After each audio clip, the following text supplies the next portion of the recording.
without further ado, we will start our first panel. So, panelists, please come up and grab a seat. I'll take this anyone. Okay. Yeah.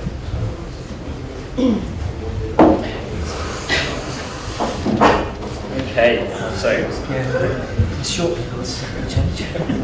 I didn't quite realise that the screen would actually be in the middle of the panel.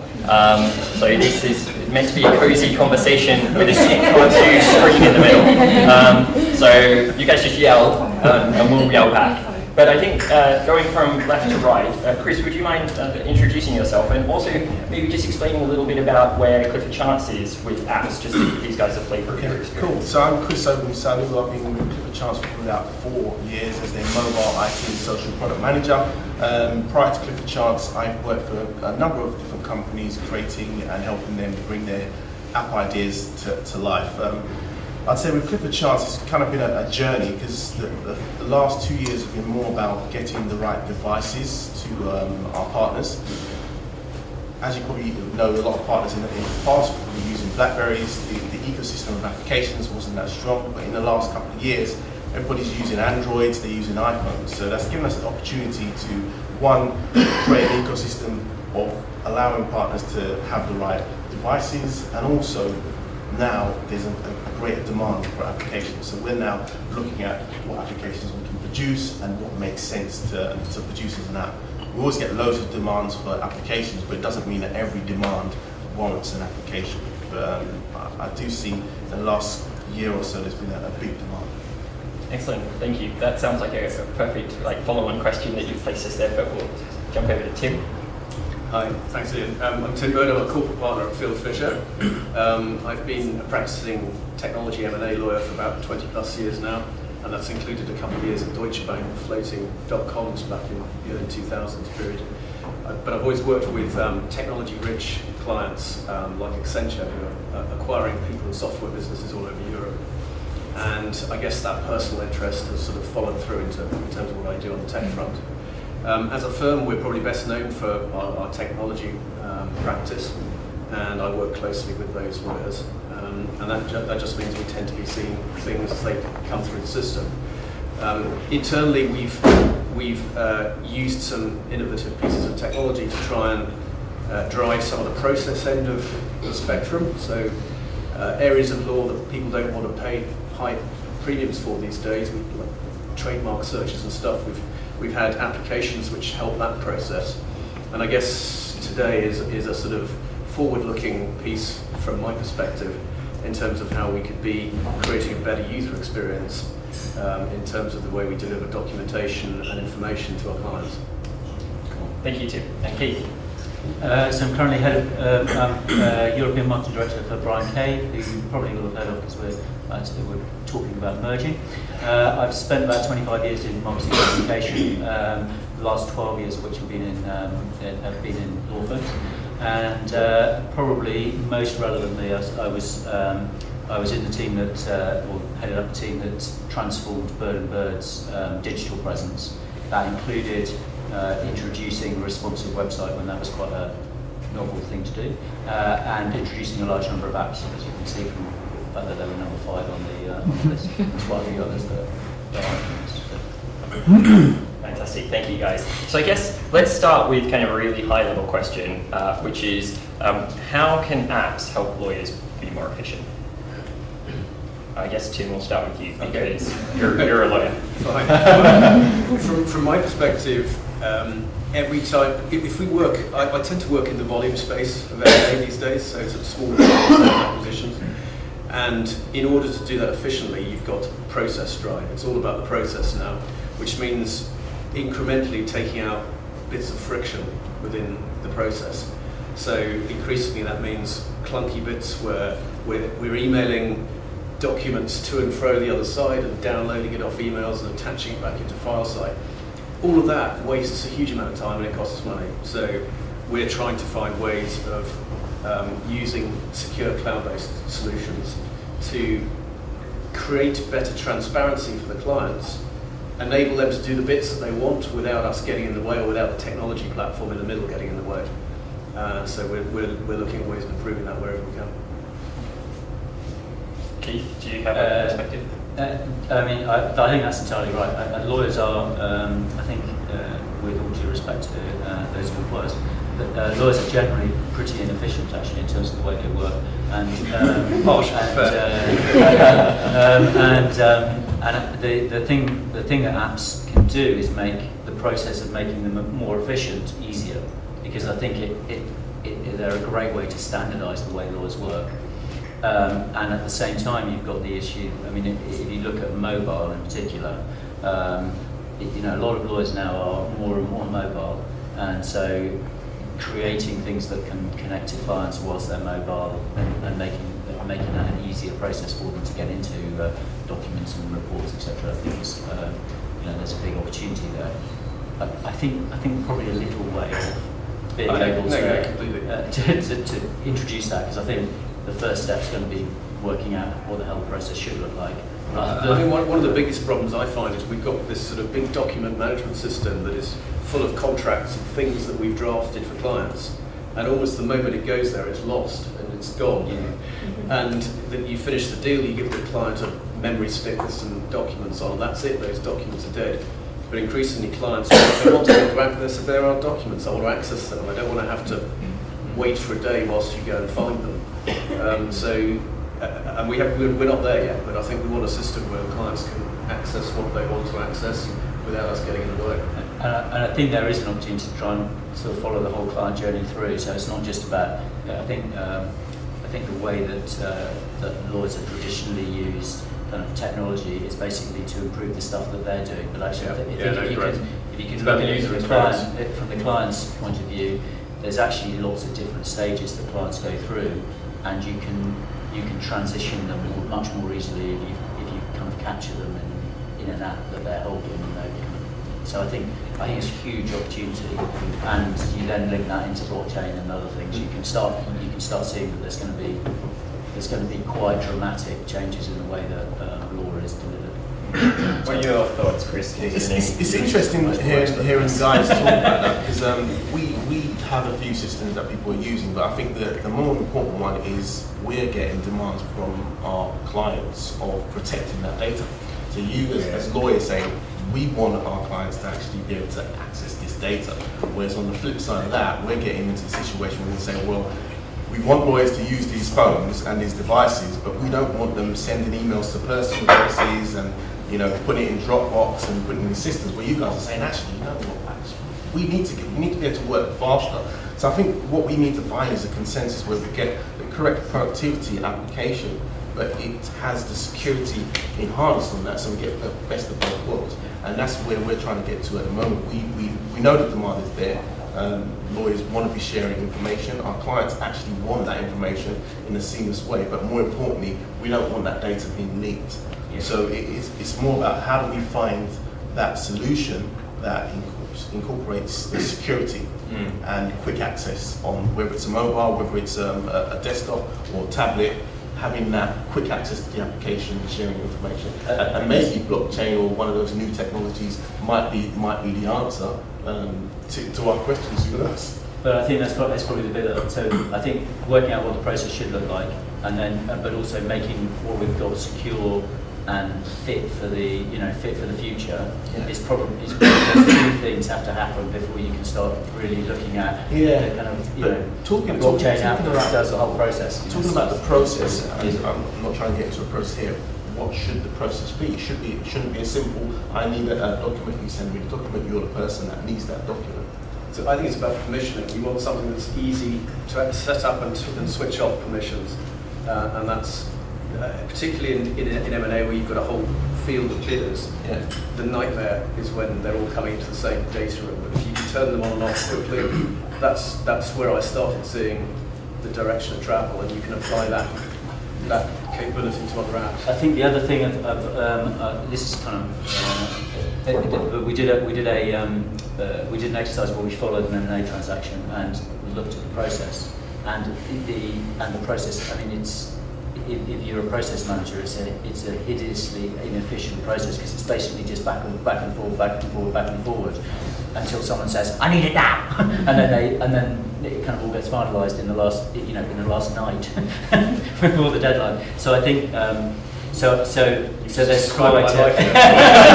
there's quite a lot of work to do to work out what that should look like, and I think and lawyers have to be very engaged in the process of working out what it should look like, but also there needs to be a much bigger opening up of how law should work. But I think to me that's a much bigger conversation than what happens with mobile apps, because that's going to take maybe 10 years to kind of get through that conversation. It's accelerating. I think the interesting thing now is I'm talking to those that are coming through law school at the moment and saying to them, you need to be learning to code now. And they think that's crazy and a bit of a step too far, but I increasingly see myself working side by side with technologists to try and create solutions. Yeah, kind of two questions that I'm going to join, because I run the risk of you guys running with this for a while, I think. Sorry. No, it's good. But I'll connect kind of the point that you were just raising, which is kind of internal innovation versus external innovation, and kind of I feel it's appropriate considering the title of the panel is App Strategy Panel. So, do you guys actually have an app strategy? And then I guess kind of, and then a follow-on question. A follow-on question that is complementary is the expectation that a law firm is going to fulfill those kind of strategic requirements with internal resource, or is it that going to go to the market, and is there a preference, and are there areas which you just can't go to the market for, or you have to go in-house? Because I think that type of thing could be really interesting for organizations in the room thinking about, that's a really cool idea, but should I go to kind of the dev team and get them to do it, or should I do it externally? Good point.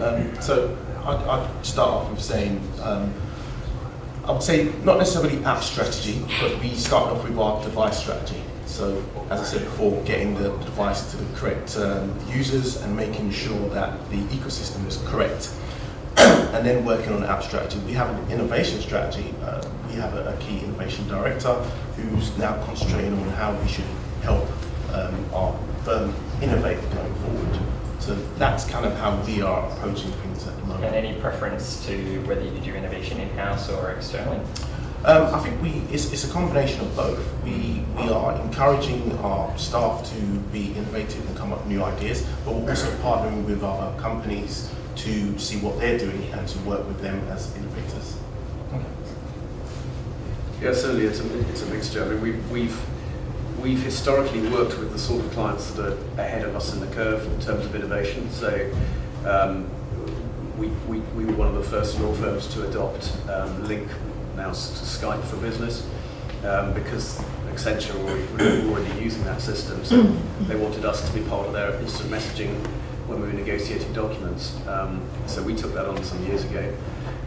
We've generally gone to the market to find best-in-breed solutions rather than developing them ourselves. And I thought Chris, coming from Clifford Chance, would probably have more people internally who are doing internal development. Our resources are a little more lean than Clifford Chance, so we. I got this. But I mean that does tend to govern it. I think as lawyers, following on the way fintech has moved, and you see technology adoption in banks, law firms are even worse because there are so many more of us. If we're all trying to develop our own solutions, that's quite an expensive way of doing it. So I would prefer to come to someone such as yourself to take the best ideas from us. We're quite good at generating ideas, but implementing those and executing those ideas is more challenging for us. It's definitely a difficult thing to develop in-house ideas, and you would say generally what we try to find is a solution that we can work with. But I think the key thing is it sometimes doesn't fit, so we end up doing some development on it, and then we end up changing it so much that it then becomes useless for us. I think a lot of people experience that when we get something off the shelf and then we customize it, and then all of a sudden it's no good to us. I think it's got to be a balancing game where we do innovation in-house to get our partners and lawyers innovating and coming up with solutions, because you guys are the ones that are doing the day-to-day work. So as IT, we need to work with you guys to bring those innovative ideas, but it's also trying to get your time to bring solutions that might be useful. I think I'll talk probably more usefully talk about Bird and Bird and how we approached it. I think we started really with marketing, marketing communications apps, so the sort of stuff with blockchain and all the rest of it. I mean, we were gazillion miles away, and it was essentially just trying to move some of our content, some of the stuff we already had, onto apps. We, in terms of kind of strategic decisions, we held back until we found a kind of template solution, because what we were pretty clear about was we had loads and loads of different partners, lots and lots of different requirements, and they were all going to come, as soon as one person got an app, they'd all want an app, and if we developed them all bespoke, it would be a disaster, and it would cost us a fortune, and we would have a load of false starts where we would spend a huge amount of money and not actually get anything out the door. So we at that point there wasn't really a templated solution, so we hunted for a templated solution. That I think gave us experience then on, and effectively we were trying things. So that gave us experience in using the technology and having apps, and got us out into the market. And what we then did two things. I think that one was we tried to broaden it out, so using on web apps, etc. So broadening out so it's across more devices, so it's very much mobile, and then we crossed that to, we moved out. And the other thing that we did was we then started trying to change the way we did apps. So we started then trying to look at gamification and kind of doing stuff that was a little bit more interesting in terms of the technology. I think the kind of strategically though, what we were doing was taking a few baby steps, moving stuff that we already had onto apps, knowing that that probably wasn't the right solution, but getting us kind of involved in the space, and then sort of slowly edging forward. And I think that, I know law firms who have spent literally tens of thousands, and in one case, over 100,000, and not got the app out the door. And I think there's a real risk that if you start out on this journey, you can make. I mean, in fact, we did. We're involved in developing one app, and every time we tried to launch it, the operating system got updated, and you'd have to they go, oh well, another 10 grand, sorry. And so you just that sounds like it is. It's like so I think I think the advice I'd give it to sort of is you've got to get into the space and learn a bit before you start trying to do a blockchain solution, all that kind of stuff. As you said, baby steps. It's interesting, we're going through a process at the moment, and have been talking to Charlotte extensively over what feels like a long time. And we've run an app competition in-house, and we're expecting 4 or 5 responses, but actually got 67 across the firm. And everyone was engaged with that, so it's been quite exciting. But to try and actually choose the winner and create something as our first app is more of a challenge, because everyone, as you were saying, everyone wants one.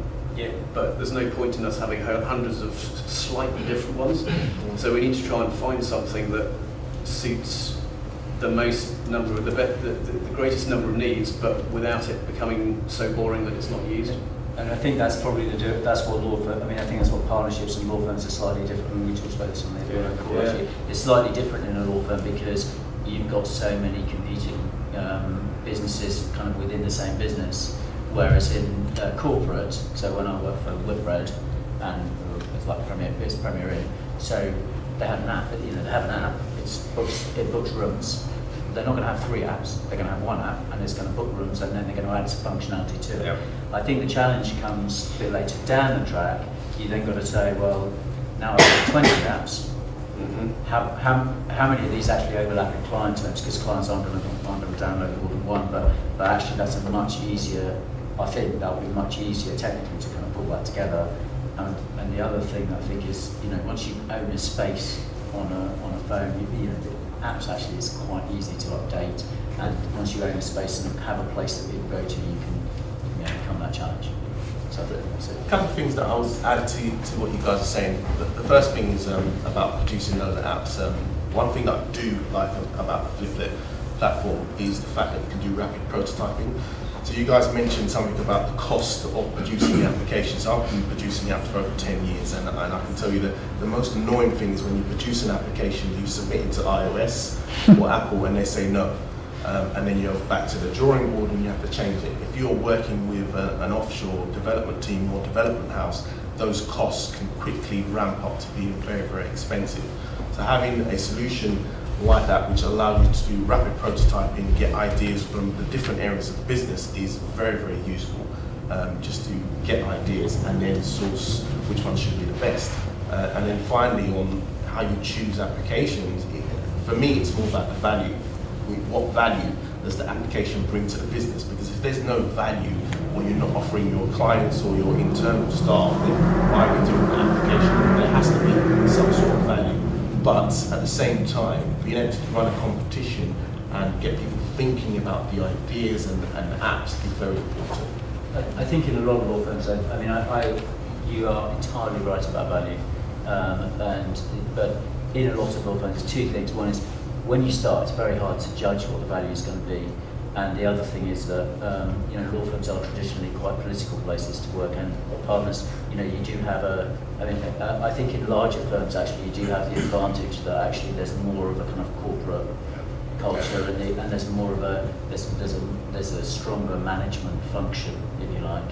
But if you're in a slightly smaller firm, actually, the pressures of different partners wanting different things. It just and trying to say, well, actually, you're more important than all that stuff comes into play, and that's one of the things I think that makes that rapid prototyping and the ability to kind of churn out quite a few apps is actually quite critical in the early stages, because otherwise you end up kind of losing the political capital you need to actually then drive the improvements. Yeah. You need to be able to kind of chuck a lot of stuff out there, work out what works, and then be able to say, look, we know that this works better than that. We're trying this idea, but it's just trying it out, and then we'll maybe do it with you. But you've got to have the ability to be a bit agile. Because I mean, it's trendily called agile, but it actually just means chucking stuff out there and having something that captures the data as well. Because historically, we've all been good as lawyers. We think our ideas are great, and we create all this interesting content, and then you package it up and email it out, and actually no one's ever reading it. It's like rubbish. It's just straight in the bin. And actually, you probably don't know that until you've got an app. You probably don't know this until you've got an app where you can actually see user numbers and interaction, and then that's when it might be possibly a moment of realization how boring my stuff is. So we've spoken a lot at kind of like theoretical app ideas, and it sounds like Tim, you did a fantastic kind of innovation activity where you got people to submit app ideas. But I guess I think to Keith's point that partner-based organizations or partnership-structured organizations are probably going to need apps for kind of like practice area or business unit or things like this, because they don't have that corporate centralized structure.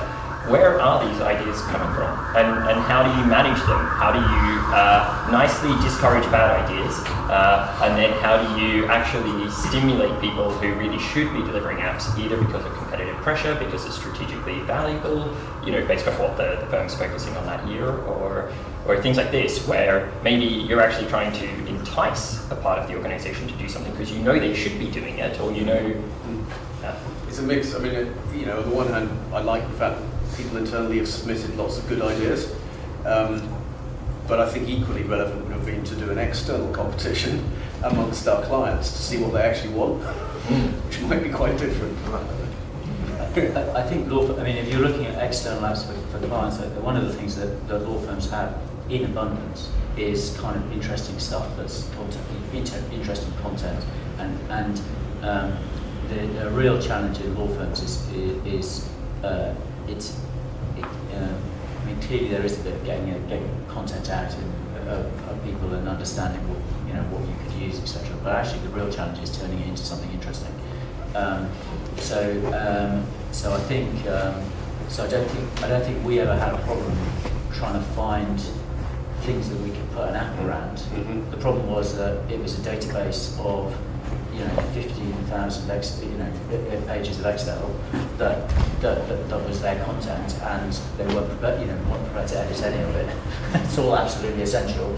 So and that's where I think you have to you have to kind of roll with it a bit, and then once you've got that content, you start having an interaction about, well, actually, we could do it like this, and that could be quite cool, and that could be quite interesting, and then you start playing with ideas. But I think law firms are fantastic for marketing because it's not like Coca-Cola where you sort of, content marketing is a slightly forced experience where you start talking about the joy of life and all the rest of it, which has other all to do with Coca-Cola. In law firms, you're talking about stuff you talk about the issues that clients face.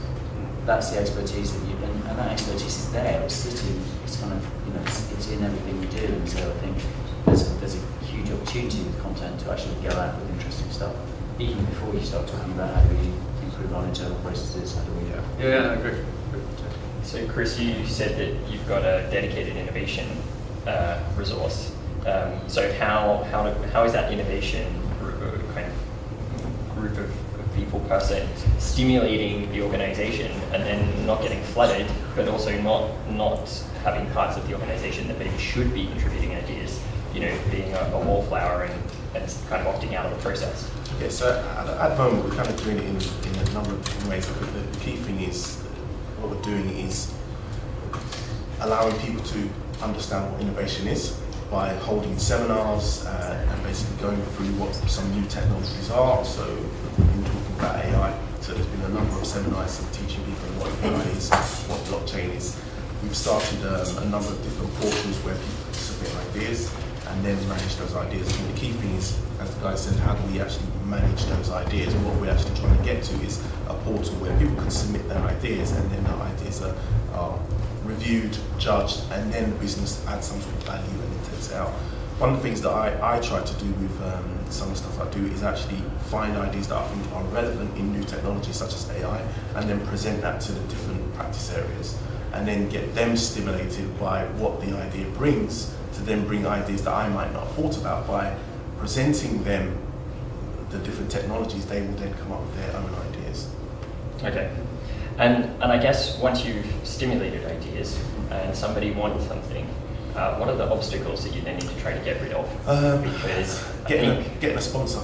Yep. So it's like what the guy said. There's everybody's fighting the contentions of I want this idea, I want that idea, but then when it comes to putting the money down and saying right, yeah, we want to run with this, that's when it's a bit of a hurdle. But I think one of the key things that I've learned quite recently, it's also about having a proper strategic platform. So if you're doing AI, for example, you can go and do loads of stuff, but does that mean it's a strategic platform that you're always going to use, that everybody can use? Otherwise, your costs are going to be astronomical going forward. So that's the key thing is one, making sure whatever idea is sustainable. You can do it again and again and again. As for moving forward, you have to get a sponsor. If you've got no sponsor and it doesn't add value, then it won't go nowhere. So Tim, you're a partner, so I guess that puts you squarely in the you can sponsor stuff bracket. So does that mean that if you say yes, everything therefore goes smoothly? No, there's like 180 partners and 180 different perspectives. So I may have been keen for us to run with the process. In fact, we have now got we had a mobile app on GDPR a while ago, and I still haven't quite figured out how that came together. But I think from my perspective, I want us to be engaging through a mobile communications tool, if I put it that way. And I only want one that our clients have to download. I don't want them all downloading different apps from different departments. And therefore, I'm keen to see that whatever we create is something that's going to be used.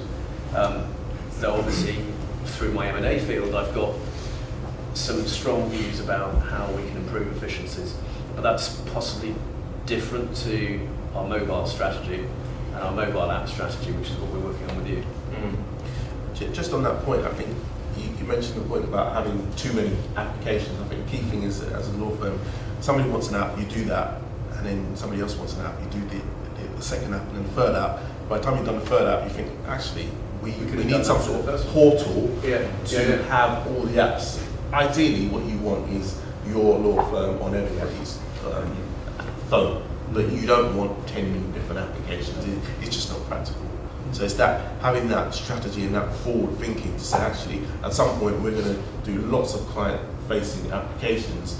Do we think forward and say have a portal to do that? And sometimes you don't think about that until later on down the line. And I think actually that's where it comes back to my earlier point about making it, making sure you know what your clients want, and that does require management to exercise some judgment and listen to us as partners, but only to a point, and then have someone who's going to talk to the clients and say, are you actually going to use this stuff? Yeah.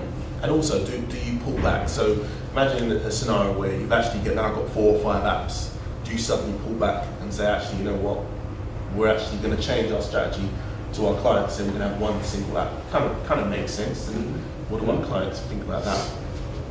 I think Keith, you've been through some of these issues with getting a sponsor and deploying multiple apps, and then I don't know, did you ever kind of get to the point where you were saying, oh, I need to slow down or I need to consolidate? Well, I think I don't know, we were having these conversations as we went through, I think. So I think what we did was we went out to clients, and clients aren't necessarily, even if you've got 15 apps, clients don't necessarily all experience all of the apps. So the key thing for us wasn't necessarily that the client experience had to be kind of unified. It was actually that the technical solution didn't cost us an arm and a leg and break all the time. So that was so, and we did talk about sort of an app of apps and portal, etc. But what we figured was if we could get a content management system, that bringing it back together again would be much easier. And what you're then really doing is personalising it in and bringing the functionality from the different apps, and maybe there's a navigation issue and there's a few other bits that you would, but we figured that would be an easier issue to deal with down the track rather than, and the other thing I think we were conscious of is that this is quite a few years ago. There wasn't really any templates and template systems and all the rest of it. Everyone was bespoking their own apps and their own app systems. And I think we had conversations with people who were trying to do an app of apps for A&O, and I don't think it ever really got anywhere actually. But so you could slow the whole process down and not do anything because you were trying to be so strategic about it and trying to work out how you could in 3 years' time bring it all together. And actually, what we really needed to do was get out there, put some stuff on, get some maps out there, and then start playing with it, and then start playing with it, see if it works. But law firms are very good at defaulting to not doing anything because they talk endlessly and negotiate amongst themselves. And I think as long as you've got some sort of solution that makes it easy to manage the content and cost effective and and isn't too bespoke for each. And something that doesn't need you to go to the IT team or the technology department or the innovation team. Something that once it's up there, we can actually upload content ourselves. Yeah. That would be great. Yeah, and I think that's also the other thing is if you want to have a large amount of content going in, the solution can't be that every time you change a comma on the third page, you got to phone up the IT provider. It's got to be easy to use. The content has to be constantly updated. I mean, I see this from a forum that I've got on LinkedIn. Unless you're constantly putting content on there, and new and fresh content, people just stop using it. Yeah. So I think actually we were very unstrategic. In lots of ways, we were very unstrategic. We found a solution. We said, well, right, we'll try it. The strategy's out there. Strategy. Yeah, just that's my strategy. Chuck stuff up and just follow that through, and then try and move it a bit. Like we're trying to add functionality, and then we're trying to put it together a bit more as a client solution. We produced bespoke client apps, so apps for individual clients. And then the idea would be that you would then bring in the functionality from other apps into that and build the app around the client. So there's kind of different ideas going on, but I think it was, we didn't have a 10-year plan, which ended up with. It's often only when you're into the process and you can look back at the hindsight that you see that there was some sort of strategy. Yeah. Or maybe you just retrospectively say, oh no, I had this all worked out. Cool, so in 5 minutes we're going to look at the poll. So if you guys haven't submitted the answer to the poll, please do. It'll take you a couple of seconds to get into the app, because I just realized as we were sitting here and we're obviously talking about security, we put quite a lot of security on our app because we figured that's what law firms look like. So I apologize in advance. It'll take a few seconds to get in. Yeah, so I think, how are you guys managing the risk of security? Because I think it's something that I know all too well, because currently I'm involved in pretty much all of the information security calls with clients, and they take it very seriously for an information security perspective. But then at the same time, we're talking about putting apps in, say, public app stores, giving them to clients, basically giving stuff into an environment that law firms can't control. Yep. So how do you guys kind of balance this? Like, what's your perspective? So maybe we start with Chris, because you're kind of closer to Yeah, IT. so it's very simple for me. An app doesn't go live unless it goes through the whole process of going through security, going through our marketing teams, and making sure that everybody's on board from security, marketing, and branding. And it's simple as that from that perspective. From a productivity application, which is quite different. So, for example, a lawyer might come to us and say, we found this application and we want to use it.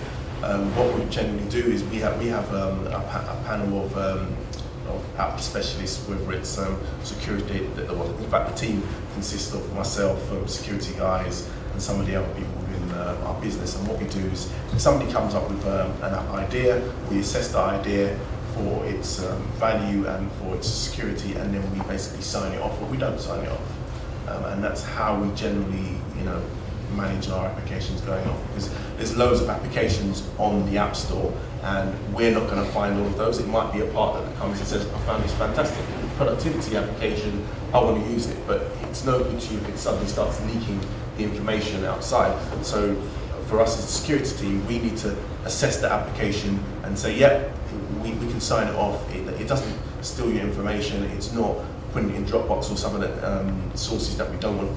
Here you go, you can actually use it. And that's what we tend to do. We're seeing a lot of demand from that. And every week I'm looking at a different app that somebody suggested to that they want to use. And that's slightly different to maybe producing an application, which again goes through the whole security process. Obviously, when we started working with you guys, we had to take you through the whole end-to-end security process of, right, where you're storing our information, what are you doing with it, and how it's going to be used. And then the other side of, when we've done the application, is it branded correctly for us to then put out to our clients?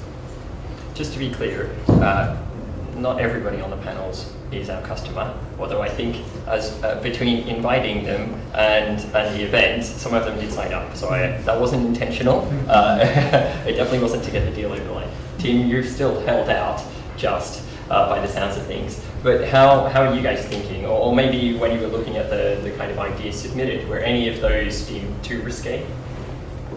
I think we're still analysing them, and I deliberately stepped out of that process because I encouraged quite a lot of my team to put forward some ideas.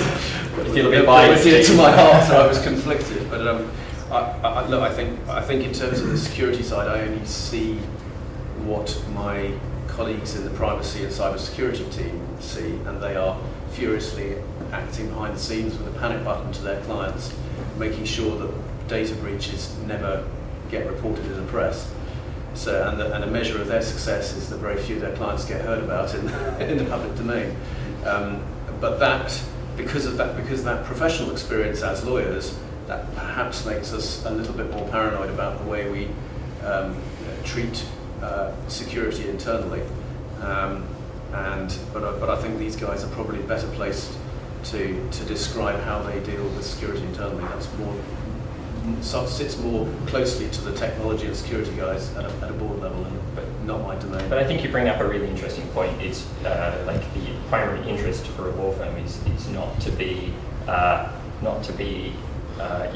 source of a data breach. That is pretty serious. I mean, if you look at analogise to some of the other areas I'm working in, I do a lot of the cryptocurrency space, and we're looking at building crypto exchanges in different parts of the world and using blockchain technology.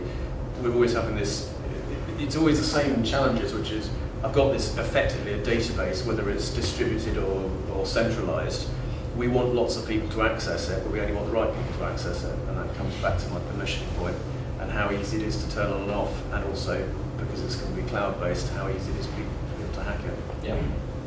Keith, what's your take on security?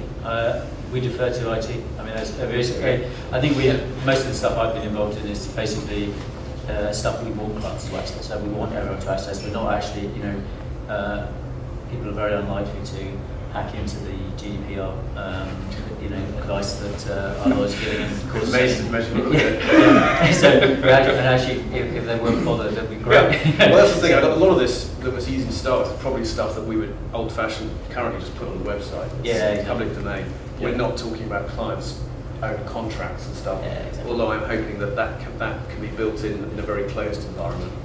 But even then, I mean, it's entirely right that you go to IT and you say to IT, like, is this secure? How does this fit with our systems? And IT have to make those judgment calls. Yeah. You have to be, however annoying it is that they're pretty cautious in law firms.